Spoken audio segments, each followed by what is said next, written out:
আজি মই ৰান্ধিব লৈছোঁ এয়া মটন।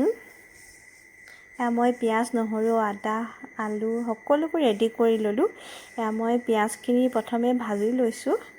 তেজপাত নহৰু ইলাচি সকলোখিনি দি কিনে ভাজি ল'লোঁ। মাংসখিনি দি দিছোঁ।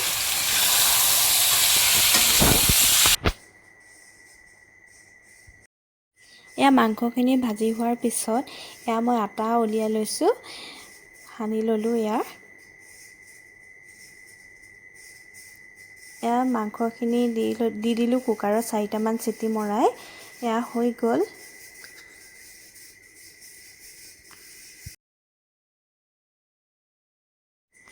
কুকাৰত পৰা কেৰাহীত অলপ সময় দি উতলাই লৈছোঁ।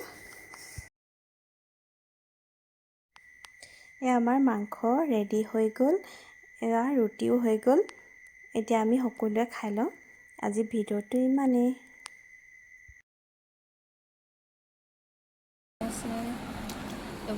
কেনেকুৱা লাগিছে বেটা? মজা।